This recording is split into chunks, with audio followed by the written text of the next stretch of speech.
Hello and welcome to OVERDRIVE. I'm Shireen Bhan. We're going to start the show by talking about Honda. The company has been in India for a while now, and through this period, its fortunes have been linked to one phenomenal product. We're talking about the Honda City.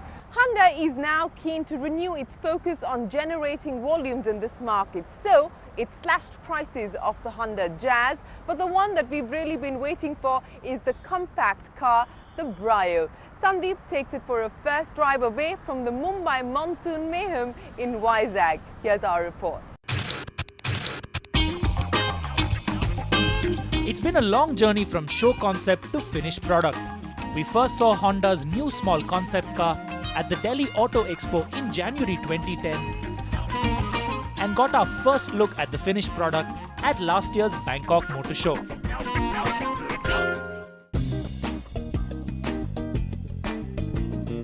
And now, 6 months later, the Brio is finally here in India. A good-looking car when viewed from any angle, the Brio sports typically futuristic Honda design. The design concept uses a double triangle form, the first dynamic triangle forming an aerodynamic shape, and the second sporty triangle giving it a wide stance. No surface is free of detailing, cuts and slashes abound, but the strong chrome-winged Honda logo seems disproportionately large on such a small car, drawing attention away from the funky headlamps. The Brio's most original design feature is this all-glass hatch, something we haven't seen in India since the first generation Maruti 800. And in this car, it serves two purposes, cutting down first on weight and secondly on cost. But what it does more importantly, in conjunction with this nicely designed tail lamp cluster, is give this car an absolutely original character. You're not going to mistake the Brio for anything else on the road when you see it from this side. Behind the glass facade, the boot is deep but on the smaller side, and the high loading lip means owners will need to drop in their luggage. The interiors though are top-notch, proving once again that a quality cabin can be built to a price. The color palette is predominantly beige with a nice textured black finish on the top of the dash, though I thought the dark brown plastics around the nicely rounded symmetrical dials was the only discordant note. Equipment levels are good, with the top variant getting power windows, driver and passenger airbags, and an in-dash audio system that does away with the CD player but is fully aux and USB compatible with steering mounted controls.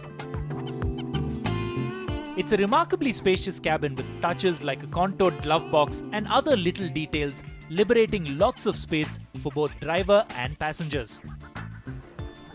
Back when I first started filming road tests for the OVERDRIVE show, I made a promise to myself that I would never sit in the back seat of a small hatchback. And that's because, frankly, it would be really unfair to the car concerned because my size is abnormal.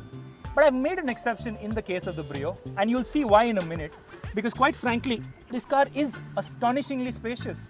That's Satesh's normal driving position up there in front of me, and I can actually sit here for a reasonably long period of time in comfort behind him.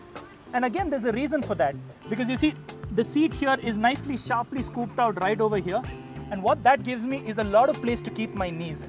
Honda's main design philosophy is man maximum, machine minimum.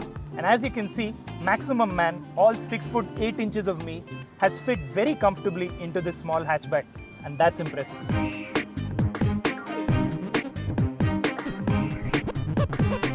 Honda was one of the first manufacturers to put variable valve timing in a made-for-India 1.2-litre engine when it launched the Jazz.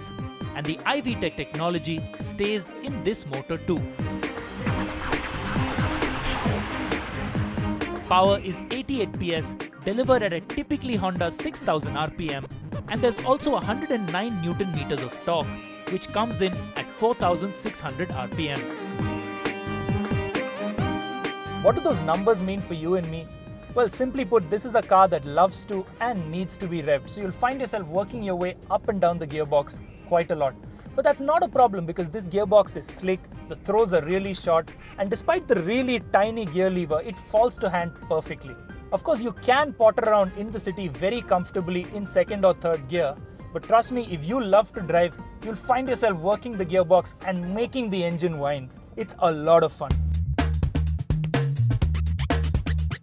At city speeds, the cabin is well insulated for noise, And though the Brio is a light car, it feels quite stable at speed with a good if slightly bouncy ride. So you won't feel the car crashing into each and every imperfection on the road.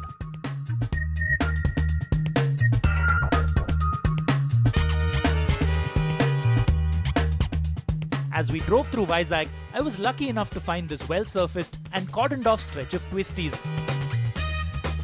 And not wanting to let such an opportunity slip, I went blasting up and down this 3-kilometer stretch as often as possible.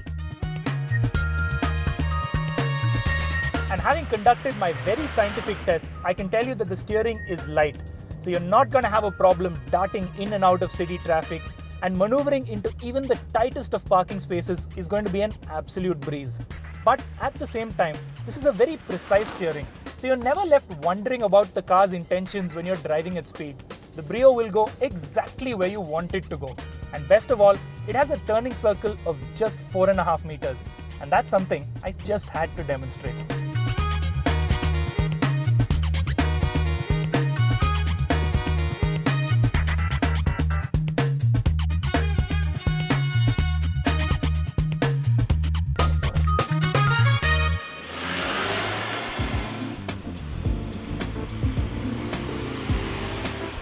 The ultralight steering means you don't get much feedback, and along with the slightly undulating ride, that adds up to a car that doesn't like to be pushed too hard.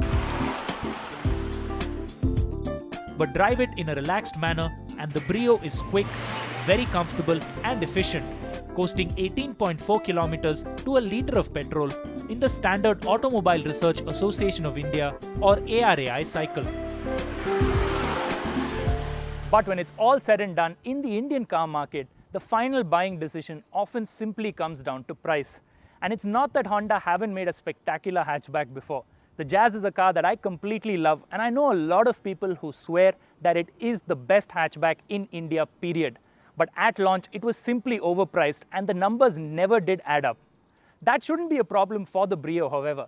Honda have already committed that this car will cost under 5 lakh rupees, and if at launch it's anywhere within that ballpark, my advice to you is get your booking in early, because otherwise you're going to be waiting a long time to get your hands on this car.